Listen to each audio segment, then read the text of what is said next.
it was, I think when I played Go Home, he was like, oh, this shit's. Really? He liked Go Home. That's a good one, bro. In Short Bed Shack. We got 5, and honestly, I'm feeling like I'm just kind of like, I'm doing it all the best ways to not overthink things. Tandem. Yeah. Yeah. Walk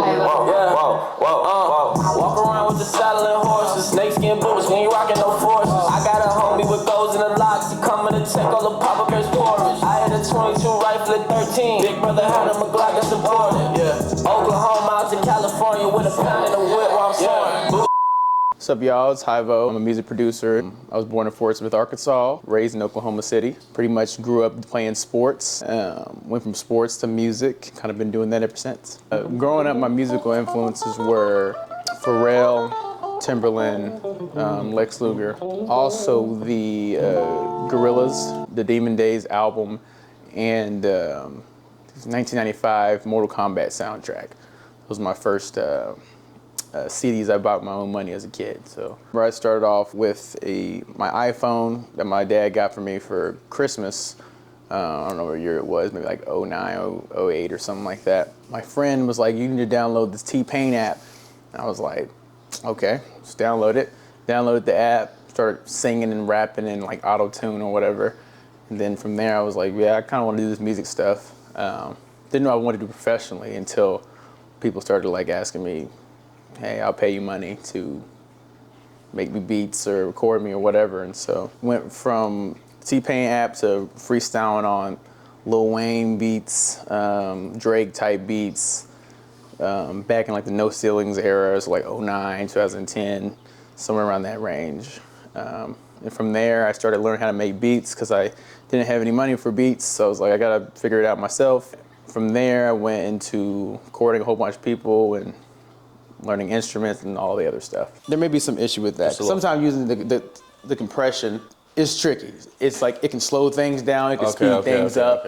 Like the way you're using attacks and release times, it can literally like. So I've been doing music for about 15 years now. I would say like the change that's happened as far as like technology and stuff, it's definitely way more advanced than it was. They're a lot more efficient than they used to be. I mean, I kind of started off making beats on like an iPad, so the little features I had on my little, whatever app that was, didn't really have all the stuff that now these new kids have in their iPads or they're just their iPhones or whatever where they're recording on.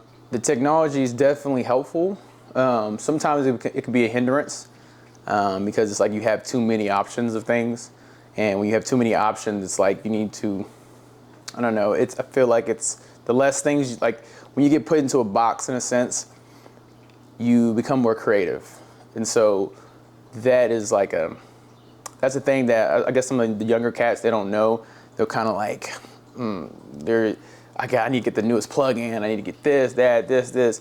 And sometimes there are plugins or things that are more efficient, but a lot of times, like leaning on the old school techniques as far as just like basic EQ, compression, and reverb, and delay and echo effects.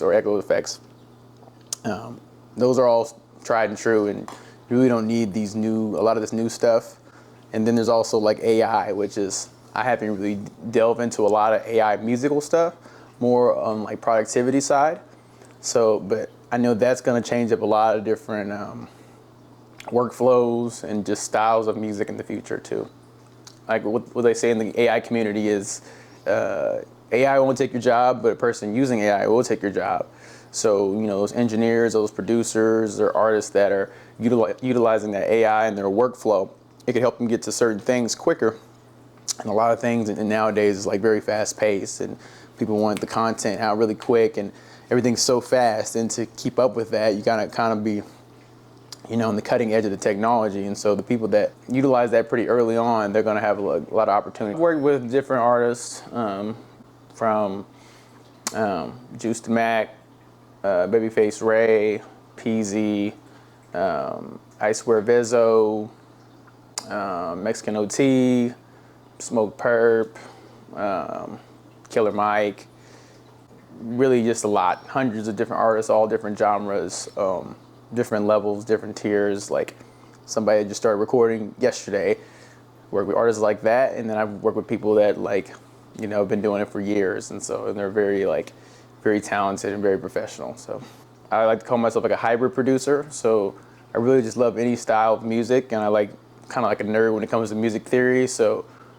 music theory allows me to kind of like, analyze this type of record and be like, I can create that, and also having the skills of an audio engineer reference a country record if I want to get into that lane. Producers are the ones that bring the records to life. You know, you can hear a demo of some sort, or a little like some just a voice memo of an artist, and it sounds great, but it's like a producer's job is to be able to analyze that and be like, yeah, I can take that to the next level. Usually the producers are the ones that do that, so their role is very important in my opinion. 3 things I recommend for people starting to want to be producer or engineer. I guess it's kind of like 2 different jobs, but learn music theory, learn the software you're using, whatever DAW that is, or just whether it's Logic, Ableton, Pro Tools, whatever I would lean to whatever you're comfortable with, preferably an industry standard of some sort.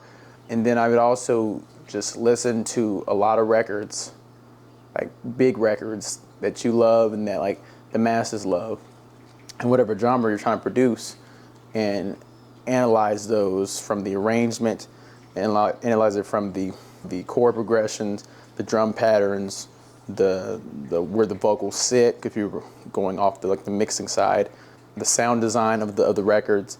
I would do those 3 things. I would definitely do if I was trying to like start off again from the very beginning as a producer. One thing I would not do is not think I know everything. I would be soaking up game from any source, from anybody. I would be aware of the psychological thing called the Dunning-Kruger effect, where we learn something and we become very confident just learning like a week of it. You'll be learning how to play the piano for a week, and then you're just thinking that you're just like, oh, I know it all, I'm so good now. But then like you slowly learn as the curve diminishes that there's a lot more that goes into that. So one of those things would definitely not be to think that I know everything. Not be an a-hole. I would try to be a very good, it's a vibe. I try to be a vibe whenever you're in the studio. So if you're not a vibe, if you're hard to work with, that's not going to work in the music industry. So my 3rd thing would be I would not come unprepared to sessions. Come there 2 or 3 hours earlier, depending on whatever situation you're in. If you're in a professional studio, you want to get a whole setup. If you're at a little home studio, you want to just know, like, if it's a hip hop artist, I need the beat. Send me the beat before we come to the session, so you can figure out the tempo, the key, the what you want, the reverb, pre-delays to set at, just all those different technical things. I would not skip out on that. But people don't ever prepare for when it happens. Yeah. It's like, think about it. If this happens, I might need an entertainment attorney at this level. I might need to be able to do something with credit. I might need to blah blah blah blah. There's a whole bunch of stuff that needs to be thought after before. You don't just it's a business. You don't just start a business, no capital, no plan. I mean, you can. It's not gonna be successful. Getting prepared for that stuff is the utmost important. So things that you have to do as a producer or engineer to make sure your business is right is understand what your royalties are, how you get your royalties, where you get them, what types of royalties are there. You got your sync licensing, you got your public performance, you got your mechanicals, understanding what your masters are, understanding what the copyrights are, understanding the splits of a song and how split sheets work, and you're in a session. You need to know the information enough to where you can sit down with an attorney and be like, okay, they're talking about this inside of a contract that may be presented to you, or you may be presenting to an artist if you're a producer. You need to be able to know everything that's going on, to the biggest gist, so you don't get gypped or ripped off. You don't understand how non-far away certain things are. Right. It's there's a concept of the 6 degrees of separation. It's in my phone, I have the contact to call somebody who can call somebody. I can go talk to Joe Biden, right. fucking Donald Trump, right. whatever. Right. I have the connection because that's how small actually the world really is. Things are like all like they're not as far as they seem. So artists they get confused in their head. They just like never even experienced the like. They start off and it's like, man, I just want to be known. Right. I want people to like my stuff, and it's like they have these egos about things. It has nothing to do about that. It's like you just get right in front of the eyes of the people that you need to get in front of. Everything happens. It just starts to happen. Where I hope to see myself in 5 years would be still working on records with artists. I also would like to be into the film world as well, and maybe doing some scores. And I would love to like educate, whether it's the youth or just people that want to learn about, what I know. I guess a big dream I would want would be to finally get some records that are, I receive some type of plaque, gold, silver, platinum, whatever, some type of plaque. I've been doing it for a while, but I left the game a few times, and just because music is a whole bunch sometimes, and there was opportunities that I could have had, where I could have got different plaques or records, but I just had left the situation before anything came to fruition. So I would love to do that. That would be that's definitely a goal of mine. A few different projects that I'm working on is with the artist Hugh Glass, or you call him the Duke.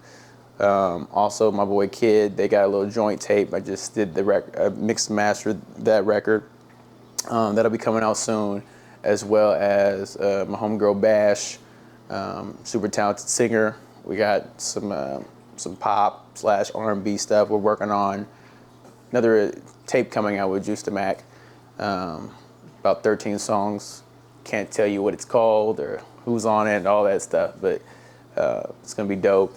And few other projects, but we'll leave it at that for now.